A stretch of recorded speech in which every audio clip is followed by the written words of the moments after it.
de cette époque se communiquaient entre eux. Ce qui leur intéressait, ils ont regroupé et ils ont écrit ces livres-là. Ils ont mis sur le marché ces livres qu'on appelle Bible. C'est pour ça... Considérons le Tanakh comme étant un livre que les Hébreux utilisent aussi. Est-ce que le Tanakh hébreu regorge à 100% l'Ancien Testament de la Bible, c'est-à-dire de la Genèse de la Genèse à Malachie? Est-ce que le Tanakh que vous avez regorge tous ces livres-là, et est-ce que vous pensez que ces livres tels qu'ils sont présentés dans ce que entre griffes on peut appeler Bible, est-ce que ces livres sont authentiques? Non, pas du tout. Parce que déjà c'est pour ça que je suis en train de dire à des prédicateurs chrétiens, au nom de l'amour que je leur porte. Parce que, vous savez, au sein de la communauté chrétienne, je n'ai pas vu que de mauvaises personnes. J'ai rencontré des personnes hyper bonnes, hyper gentilles et qui ont été là aussi pour moi. Au nom de cet amour, je pense que les lecteurs de la Bible doivent d'abord remonter à connaître l'origine de cette livre-là, d'accord, qu'on appelle Bible. Donc de Matthieu à Apocalypse. Oui, mais moi, ma question, c'est pas sur Matthieu à Apocalypse. Oui. Ma question sur Genèse à Malachie. Oui. Est-ce que vous reconnaissez l'authenticité de... Mais non, il y en a des choses qui sont vraies à l'intérieur, d'accord? Et il y a des choses que les Romains ont ajouté, les Grecs et les Romains ont ajouté pour contrôler l'humanité. Il y a tellement de choses que... C'est pour ça que j'ai dit la première fois que j'étais venu ici. Pour connaître la Bible, ou connaître les Juifs, ou connaître les Hébreux, il faut se rapprocher. J'ai connu Télé Congo lorsque j'ai quitté là où j'étais pour venir à Télé Congo. C'est là je peux dire que le bâtiment de Télé Congo est comme ça, mais jusqu'ici je ne connais pas comment vous fonctionnez. Si je deviens journaliste et que vous m'acceptez au milieu de vous, c'est là je peux dire que le directeur de Télé Congo s'appelle Tête, mais jusqu'ici je ne connais rien. Si vous voulez connaître tout ça, c'est pour les gens qui veulent connaître. Parce que je suis sûre, à 90%, il y a des gens qui ne veulent pas du tout connaître. Donc, c'est-à-dire, ils ne comprennent pas que la connaissance est un pouvoir. Il faut que tu connaisses la chose dans son authenticité pour que tu en parles. Oui, mais nous, on aimerait que vous qui connaissez, on aimerait que vous puissiez expliquer pourquoi les téléspectateurs se retrouvent. Mais c'est ça, mon frère. Pour expliquer, il y a des choses qu'on n'explique pas dans 15 minutes, dans 30 minutes. Vous le savez. Vous le savez mieux que moi. Parce que certaines explications, il faut commencer de Genèse, c'est-à-dire les commencements, jusqu'à la fin pour que l'homme dise, ah d'accord, c'est donc ça. Mais pendant que je parle là, je sais qu'il y a des gens qui ont reçu l'esprit. Parce qu'il y a des gens au sein des lecteurs bibliques qui, lorsqu'il prend la Bible, il ne la lit pas parce qu'il est fanatique, mais il lit pour chercher à connaître. Et quand il cherche cette connaissance, il comprend que c'est limité. Il y a des choses qu'il n'y a pas. Et il y a des choses que quand il lit, il comprend que c'est vraiment pas ça. Et ces gens-là, pendant que je parle, dans leur tête, ils se disent, il faut que je me rapproche, que je cherche enfin à connaître. Et c'est là ils pourront connaître. Parlons de ce que vous appelez la Bible, ce que vous appelez la Bible de Matthieu à Apocalypse. C'est un ensemble de livres qui sont centrés sur un personnage. Je dirais 4 personnages. La Bible de Matthieu à Apocalypse parle déjà de 2 royaumes différents. Royaume des ténèbres qu'ils appellent royaume de Satan, le diable, royaume de Jésus-Christ, royaume de Dieu que Jésus-Christ est le roi. Jésus-Christ de Nazareth, c'est ça? Ou Jésus de Nazareth, un truc comme ça.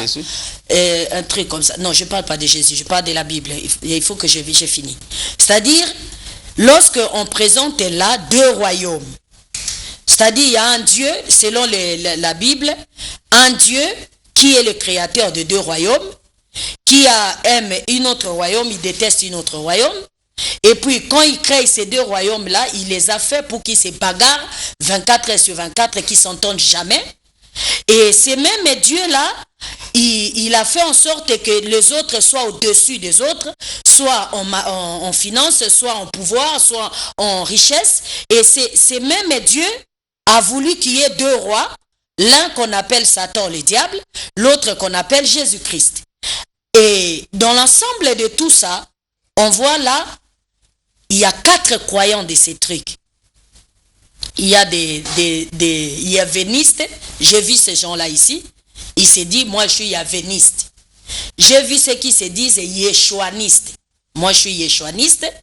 J'ai vu ceux qui se disent jésustes, moi c'est 100% Jésus. J'ai vu d'autres qui se disent ils sont des dieunistes, moi c'est Nzambé, c'est Dieu, Yesunistes, ainsi de suite. Et l'ensemble de tout ça, ils s'entretuent. Pourquoi? Parce que lorsque quelqu'un est au-dessus de l'autre, le supérieur cherche à tout prix d'écraser celui qui est inférieur à lui. L'inférieur aussi, il dit celui qui est au-dessus de lui est sataniste. Et c'est là où est le grand problème. C'est pour ça que je suis en train d'interpeller tous ces gens. Je sais que pendant qu'ils m'écoutent, la plupart d'entre eux, ils disent ceux qui sont vrais, bien sûr. Ceux qui sont vrais, ils ont la vérité dans leur esprit. Ils disent ce qu'elle dit, c'est vrai, mais parce que le mais là, fanatisme. Il y a d'autres qui disent ce qu'elle dit, c'est vraiment ça, c'est ce que j'ai toujours attendu. Mais pour la mettre en pratique, c'est un autre problème aussi. Et il y a ceux qui disent non, cette femme est sataniste. Pourquoi je suis sataniste? Parce que je connais ce que lui il ne connaît pas. C'est-à-dire, chez les lecteurs de la Bible, chaque fois que quelqu'un a ce que lui n'a pas, cette personne est sataniste. C'est-à-dire, Satan est toujours celui qui est au-dessus. Quand quelqu'un dans une famille devient plus riche, il est sataniste. Oui, les yavénistes, les jésuistes, les jésuistes, ou je sais quoi d'autre. Mais vous, en tant que sentinelle, lesquels qui sont dans le vrai, quel est le chemin que les gens devraient suivre? C'est pour ça que je suis en train d'expliquer, mon frère. C'est-à-dire, pour moi, celui qui est dans le vrai, c'est celui qui comprend que ce livre-là est un livre mystique, mystérieuse, qui cache des mystères. Quand je dis mystique, mystérieuse, c'est-à-dire ça vient de mon mystère. Mystère, c'est la Bible, la Bible, oui. Cette Bible qui est des chrétiens de Matthieu Apocalypse. C'est un mystère. Et on ne peut pas connaître ces mystères-là en lisant noir sur blanc. Faux. Mais comment c'est pour ça qu'ils sont en train de s'entretuer. Tu vois, c'est un livre codifié par des Romains catholiques, parce que c'est les catholiques qui ont écrit ça. Au fait, ils ont fait quoi? Ils ont mélangé l'histoire de Yehoshua, un prophète de l'époque, et qui est juif, avec la réalité mondiale, avec leur prêtrise romaine et grecque, et ils ont codé tout, ils ont mis dans un livre pour donner au monde. Ça, c'est la question que tous les prédicateurs de la Bible et les croyants de la Bible, des lecteurs de la Bible doivent se poser. Avez-vous déjà vu un prêtre passer à la télévision dire, il est écrit dans tel verset de la Bible comme ça, jamais. Lorsque Pape, à peine là, un prêtre qui est passé, il a prié. Non, tu as entendu sa prière? Mais il passe régulièrement. Tu as entendu sa prière? La meilleure des prières. J'étais là, j'écoutais. Ça, ce sont des gens qui connaissent la vérité que vous ignorez. Les chrétiens doivent se rapprocher d'abord des catholiques. Si tu es chrétien, rapproche-toi d'eux parce qu'ils ne vous ont pas tout dit. Ils ont présenté une partie des choses. C'est pour ça qu'ils vous contrôlent jusqu'aujourd'hui. Un jour, j'ai parlé avec une dame qui me dit, je n'arrête pas de rêver des prêtres et tout, des reines du ciel et tout. Je lui ai dit, écoutez, c'est comme si tu es dans une maison, tu sors d'une chambre pour aller au salon et tu te dis que tu commences à insulter le propriétaire de la maison. Tu es chrétien, sache que tu es romain et grec. Tu ne peux pas sortir de la chambre pour insulter le propriétaire de la maison. Je suis d'accord. Donc tout ce que vous dites, je suis d'accord. Mais le véritable problème, les gens vont s'approcher des prêtres pour avoir cette connaissance commun. Mais l'Église est en Afrique depuis plusieurs années. Si après beaucoup de siècles, les gens n'ont pas cette connaissance, que doivent-ils faire? Mais non, c'est ça. Quels sont les mécanismes ou les méthodes, vous, sentinelles du royaume de l'Éternel, que vous leur proposez? Royaume de Yahweh. De Yahweh que vous leur proposez. Je vais expliquer clairement. J'étais en train de vouloir dire qui a déjà vu Pape passer à la télévision quand il donne ce message, parler des Bibles et dit, Jésus a dit jamais. Il donne des messages vivants. Voici ce qui se passe, on devait arrêter ça, on devait faire comme ça. Ça, c'est quelque chose que ça doit réveiller la conscience de tout le monde. D'abord, un. De deux, qui a déjà vu un prêtre dire que non, j'ai eu la révélation, Jésus revient bientôt, comme on fait dans les églises chrétiennes et les dit. Il y a un problème, mon frère. Ce que les gens doivent faire d'abord, premièrement, c'est de se remettre en question. Que les gens qui nous ont présenté cette chose et qui disent que ça vient de Dieu, eux-mêmes, ils sont divisés. ça ne fait que nous faire détester les uns les autres. En d'autres termes, ça ne vient pas de Dieu. Non, mais ça, moi, je ne sais pas. Moi, je vais pas dire de choses. C'est vous qui le dites. Non, je n'ai pas dit ça. Il ne faut pas me prêter les mots. Je dis bien qu'ils ont présenté, que eux, ils ont dit que ça vient de Dieu. Mais vous ne croyez pas. De quel Dieu? Moi, je n'y crois pas, bien sûr. De quel Dieu il parle? J'ignore. J'ai toujours parlé la différence entre le Créateur suprême et Dieu. Quand je parle du Créateur suprême, je ne parle pas de Dieu, moi. Alors, quand ils ont dit que ça vient de Dieu, de quel Dieu ça venait? Ils ne vous ont pas présenté. Ils ont dit le Père, il s'appelle comment? Il y a pas de, le Père là n'a pas de nom. Mais le Fils a quand même un nom, Jésus-Christ. Le Saint-Esprit n'a pas de nom. Tout ça, vous devez vous remettre en question. Les gens doivent d'abord se remettre Je parle au prédicateur. Parce que mon frère, je l'ai dit tous les dimanches depuis que je commence à venir ici, tout va changer, tout se doit changer. Il faut que chaque individu comprenne que l'heure à laquelle nous sommes, ce n'est plus l'heure d'être fanatique ou de se fonder sur quelque chose ou dire que non, écoutez, je suis né dans ça, je vais mourir dans ça. L'heure a changé. Hier, ici, que ce soit en Afrique, que ce soit dans le monde, on n'entendait plus parler de ce que nous voyons à la télévision tous les jours. J'ai une question à vous poser, faute de temps. Répondez-moi dans quelques secondes. Les Africains doivent suivre quelle voie maintenant? Les Africains doivent premièrement chercher à comprendre la vérité. C'est-à-dire, c'est quoi? Les Africains, en général, doivent s'asseoir. Un Africain qui aime sa vie, qui veut vivre le bonheur dans sa vie, il faut qu'il se remette d'abord en question. Je suis né, j'ai connu ça. J'ai grandi, j'ai connu ça. Réalité, aujourd'hui, je connais ça. Mais quelle est la vraie vérité? Si quelqu'un, de son plein gré, s'assoit, cherche le Créateur suprême, c'est lui qui a tout créé, ce qu'on voit et ce qu'on ne peut pas voir. Le Créateur se révélera à lui. Ça, c'est d'abord ça. La première des choses. Soit, s'il ne se révèle pas directement, il t'indiquera que va chez tel. Il te parlera de moi. Parce que l'heure que nous sommes, mon frère, ce n'est plus l'heure d'être fanatique. Okay. Sentinelle du royaume de Yahweh, est-ce que vous aviez un livre pour les Africains aussi ou bien ils doivent... Mais justement, le sentinelle du royaume de Yahweh, Elohim, Yahweh n'a jamais donné de livre. Quand Yahweh s'est révélé à Abraham, il n'y avait pas de livre. Yahweh s'est révélé à Moïse, il n'y avait pas de livre. Le grand problème aujourd'hui, nous sommes en train de parler de la Bible. Voilà. C'est des livres qui conduisent les gens là. Le monde spirituel, c'est la foi. Ça se passe dans l'esprit. On doit carrément effacer donc la Bible alors. Je ne dis pas ça parce qu'il y a des gens qui pensent que dans les Écritures, ils vont retrouver leur vie. Voilà. Alors, ceux qui croient que s'ils lisent un livre, ils retrouvent la vie, il n'a qu'à continuer. Moi, je ne suis pas ici, je n'ai pas été mandaté pour dire aux gens, arrêtez de ceci, de ceci. Je suis venu là pour dire à moi et à nous tous, changeons notre manière d'être. Quel est le numéro par lequel on peut vous joindre? Le numéro par lequel on peut vous joindre? 06 937 17 03 06 936 non, vous avez 06 937 936, c'est pas 37. Comprenez que je ne retiens pas ça. 06 936 17 03 044 086 582 044 086 582. Alors, pour finir, je voulais dire à tous les lecteurs de la Bible d'arrêter de s'entretuer. Parce que moi, je vois toujours, ils sont là. Notre doctrine, c'est elle. Les vôtres, c'est elle. Non, non, non. Regardez un peu. Tous les jours, c'est des débats, des discussions. Non, vous êtes dans le faux, vous êtes dans le vrai. Si tous les deux, ils étaient dans le faux et dans le vrai, l'Afrique ne serait pas dans cet état. Je pense qu'au milieu de tous, il doit seulement se comprendre que toi, tu es peut-être le pied, moi, je suis peut-être la tête, moi, je suis peut-être l'orteil, mais personne ne doit s'encaparer comme quoi il était dans le vrai. Sinon, le pays ne sera pas dans cet état. Faute de temps, on aimerait bien continuer, mais vraiment, le temps ne nous le permet pas.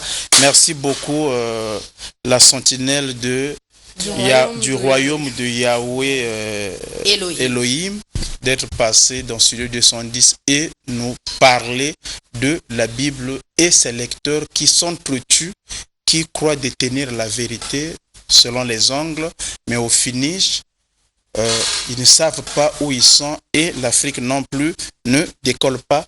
Merci beaucoup d'être passé. Chers téléspectateurs, nous continuons dans le studio 210. Nous allons donc prendre monsieur Alexis Bongo. Il est l'avocat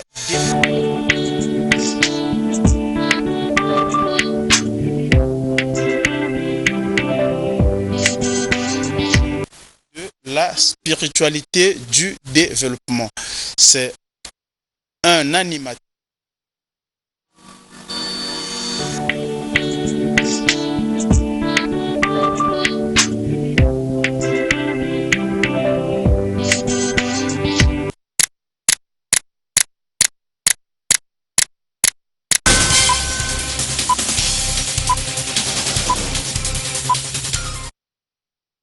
Voilà, donc je disais qu'on est en train de recevoir M. Alexis Bongo, avocat défenseur de l'Afrique, et nous parlons avec lui de la spiritualité du développement. M. Alexis, bonjour. Bonjour Tiesca. La spiritualité du développement. D'abord, j'aimerais faire une parenthèse du journaliste au défenseur, à l'avocat défenseur de l'Afrique. Qu'est-ce qui se passe?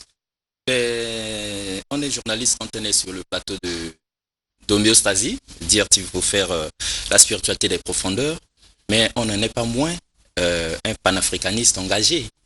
Et donc si on est journaliste depuis 2003, à dire qu'il va avec l'émission homéostasie, mais depuis 1987, donc ça fait 32 ans aujourd'hui, on est au chevet de l'Afrique.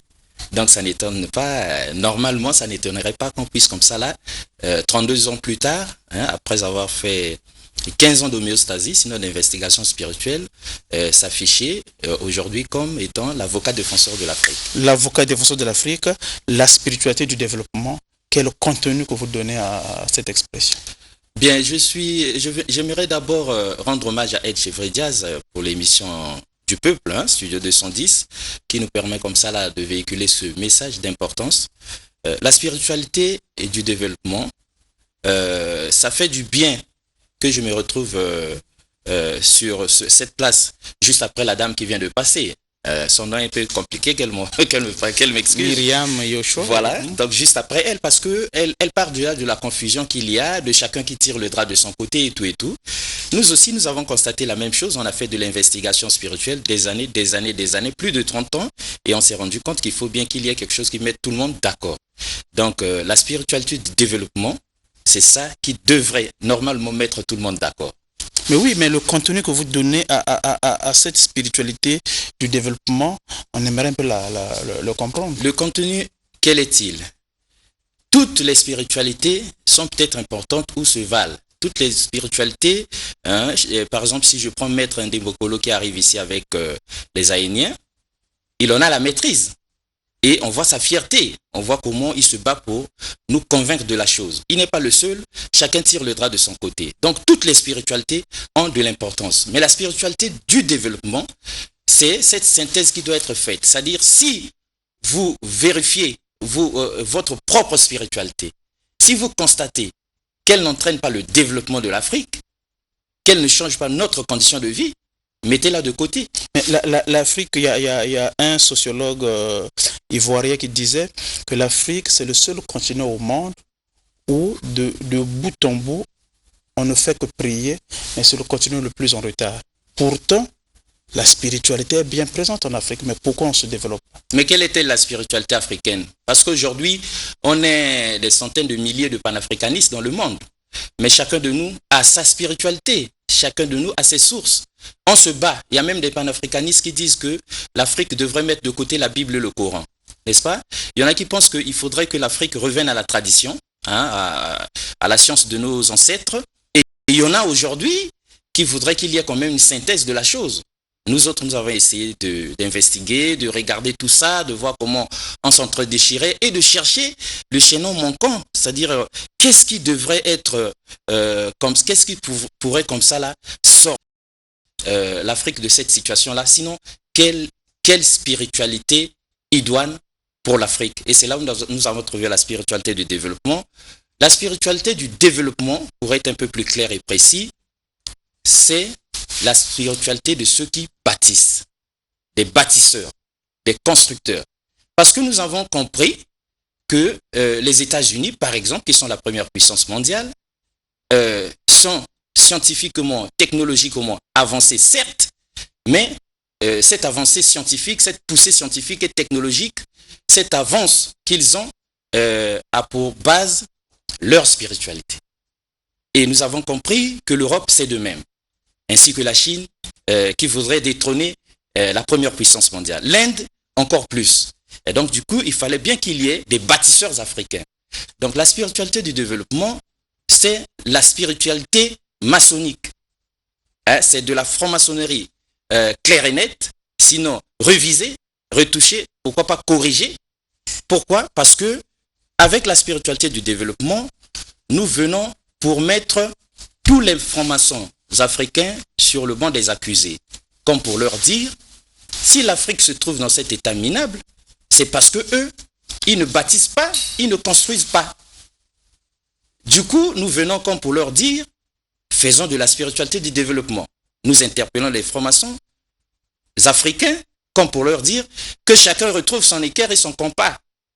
Sinon, nous resterons en l'état et nous continuerons à traverser la Méditerranée en perdant nos vies. Peut-être que les Africains seraient maçons à tort dans la mesure où, si, d'après toutes ces philosophies, vous venez de l'évoquer, que l'Afrique et que chaque peuple aurait ses entités ou ses divinités, est-ce que ce n'est pas la quête de ces réalités, de ces entités qui seraient propres aux Africains, qui devraient un peu permettre à ce que nous puissions agir et finalement pour aboutir à ce que vous appelez peut-être la franc-maçonnerie révisée? Il y a deux réponses à cette question. La première, je respecte tous les animistes, tous les traditionnalistes, tous ceux qui sont du monde de la tradition. Sauf que je leur rappelle que ça n'avait pas empêché que Kunta Kinte soit mise au fer. Hein, à cette époque-là. Quand les autres sont arrivés, toute notre divinité avait été incapable. Donc, le docteur Bosco Ben Youssef, Maître Waka et tous les autres doivent faire des efforts dans leur laboratoire pour nous sortir de ces génies ou ces devins qui pourraient résister à une nouvelle vague offensive, par exemple, de l'impérialiste. Donc, je respecte leur domaine. D'autre part, la deuxième réponse, c'est quoi? C'est que la franc-maçonnerie, ce que les francs-maçons africains ne savaient pas ou refusaient de voir, ou je ne sais pas quoi, parce que je ne sais pas ce qu'on leur dit là-bas, mais la franc-maçonnerie africaine, elle est d'essence africaine, elle n'a jamais été européenne, occidentale ou quoi. D'où vient-il qu'aujourd'hui, d'ailleurs, nous viennent des grands maîtres qui viennent nous enseigner notre propre science.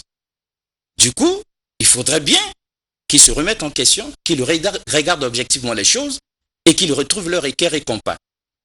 Donc, une manière de leur dire, si l'Afrique est dans cet état, si nous n'avons pas de tour Eiffel, c'est parce que nos francs-maçons à nous manquent d'équerre et de compas. Ils ne bâtissent pas, ils ne construisent pas. Et au contraire, déjà ils ne font rien pour bâtir ou construire, ils détruisent tout. Du coup, on vient leur dire, carton rouge, stop à ça, l'Afrique a déjà trop souffert, qu'ils prennent leurs responsabilités. On est tenté de leur dire qu'ils sortent de ce monde, mais ils vont trouver que c'est scandaleux qu'on leur demande de sortir quand même. On sait qu'ils sont très forts, on les respecte beaucoup, mais qu'ils prennent donc leurs responsabilités, qu'ils puissent comme ça là, arrimer l'Afrique à la modernité. Mais étant donné que dans les différents milieux du croire, il y a toujours un côté qui est visible et le côté caché. Peut-être que la franc-maçonnerie africaine cacherait des choses ou s'identifierait plus à la destruction dans son fond. Ce qui fait que dans tous les pays, pourtant les maçons, on les a partout. Mais pourquoi le constat que vous faites, c'est un constat continental. Ce qui fait que quasiment dans tout le continent noir, bien que la présence des maçons y est, mais aucun pays, je dis bien aucun pays ne décolle. Est-ce que le contenu de ces sciences africaines n'aurait pas quelque chose qui s'identifierait à la destruction, de la mesure où, même dans certaines images, nous voyons par exemple un Michel Blanc qui doit arrêter, qui doit marcher sur un satan noir. Satan noir, par exemple. D'un côté, il y a le fait, il est clair et net, que nos maçons ne valent rien devant les maçons des autres. Autant que nos ministres, nos gouvernements, nos ministres à nous ne valent rien devant les ministres des autres. Ça, c'est un point. Donc, notre franc-maçonnerie à nous est nulle. Nous sommes francs-maçons, nous sommes maçons entre nous ici. On s'entrebouffe. D'ailleurs, ils se détestent, ils ne s'aiment pas aussi. Mais devant les maçons des autres, on se tait. C'est eux qui décident. Donc, la marche du monde, la mondialisation et tout ça, on n'attend pas nous. On ne demande pas notre avis. On veut aujourd'hui faire ci pour le monde ou faire ça du point de vue économique, politique ou quoi. On ne demande pas nos maçons. Ils se taisent et ils se mettent au pas. Ce n'est que normal. Je donne un exemple. Vous êtes parents d'élèves.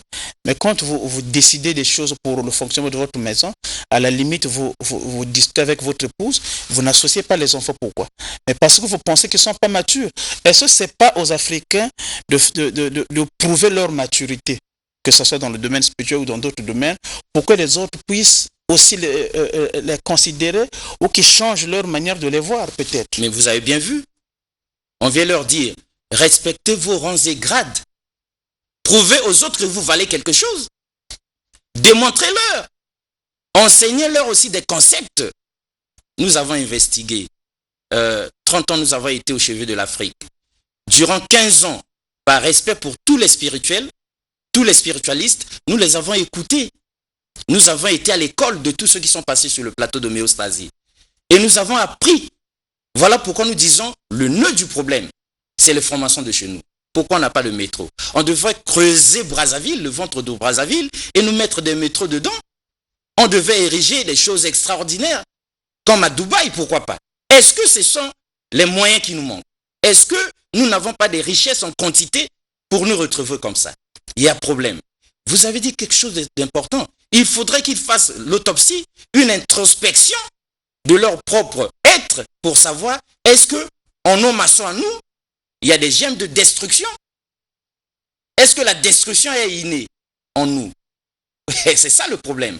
Eh bien, si jamais ils se rendent compte que depuis le temps qu'ils se battent dedans, ils n'arrivent pas à égaler les autres, eh bien, qu'ils se rapprochent. Comme ça, on va discuter ensemble. Parce qu'une chose est de venir déclarer, faire l'état des lieux, faire un constat amer. Une autre est d'apporter la solution. Donc nous avons non seulement investigué, nous avons non seulement découvert le nœud du problème, de quoi souffrent nos francs-maçons, mais nous avons aussi le remède idéal. Nous avons le remède idéal parce que nous avons écrit la trilogie Histoire de chez moi. Le premier tome, c'est Lettre à Marie Combé, quand nous disions à ces Français, ne vous étonnez pas de nous voir ici, chez vous en quantité. Vous vous énervez, vous affichez un racisme, comme si nous n'avions pas de pays, comme si nous n'avions pas de continent. Mais l'Afrique, c'est immense et c'est énormément riche. C'est vous qui êtes venus, ce sont vos parents qui sont venus chercher les nôtres et les mettre faire. Et encore qu'heureusement, on est un peu plus libre aujourd'hui. Ça, c'est Lettre à Marie Combé pour justifier la présence des nôtres comme des fourmis là-bas. Mais en même temps, le deuxième tome qui vient de paraître, que nous vous présenterons certainement ici quand nous viendrons, pour justifier ce que nous disons, c'est Réponse à Dan Brown. Dan Brown, pourquoi? Parce que Dan Brown a osé. Nous le disons, nos francs-maçons ont peur de le dire, mais nous le disons. Il a osé écrire Da Vinci Code. Et quand il écrit Da Vinci Code, il bouleverse le monde entier. Il érige la franc-maçonnerie au summum de la spiritualité et il encense l'Occident. Et point de place pour l'Afrique dans son histoire. Ah, il fallait bien que nous puissions répondre à Dan Brown. Et donc, la réponse à Dan Brown, le tome 2 d'Histoire de chez moi, est en même temps une réponse aux francs-maçons de chez nous. Mais comme les Africains détestent les Africains, l'Africain, c'est l'ennemi le plus dangereux de l'Africain, ce que nous disons ici va interpeller la conscience des francs-maçons du reste du monde, mais va énerver comme pas possible les francs-maçons d'ici, qui font se dire, il se prend pour qui ce petit-là? C'est quoi cette histoire-là? Mais, avec tout le respect qu'on leur doit, on leur dit, est-ce que c'est bon de voir tous nos enfants mourir en tentant de traverser la Méditerranée, aller au fond de la mer comme ça, alors que nous sommes en costume cravate, nous sommes de grands diplômés, nous avons fait toutes les universités du monde, nous sommes de grands francs-maçons et nous avons les mêmes grades que les autres. Il faut une remise en question. Donc, le tome 2 d'Histoire de chez moi réponse à Dan Brown est une réponse indirecte aux francs-maçons de chez nous. On a dit réponse à Dan Brown. Pourquoi? Parce que puisque c'est lui, ce plus célèbre écrivain franc-maçon, eh bien c'est à Dan Brown de lire le livre qu'Alexis Bongo a écrit et d'informer les francs-maçons de chez nous que du Congo-Brazzaville, il y a quelque chose qui est dit là. Merci beaucoup Alexis. Je terminerai cet entretien par un auteur, je ne citerai pas le nom, qui disait que l'Afrique ressemble à une mère qui a mis au monde des enfants qui ne l'aiment pas, qui font tout pour la détruire. Exact. Merci beaucoup. Quel est le contact avec lequel on peut vous joindre? 06 515 15 15. 06 515 15 15. Et on peut discuter avec eux sur les réseaux sociaux. Pourquoi pas être invité dans les salons de ces formations-là pour qu'on puisse échanger. Ok, merci. En toute humilité. Merci Alexis d'être passé. Je rappelle que nous avons parlé de la spiritualité du développement avec l'avocat défenseur de l'Afrique.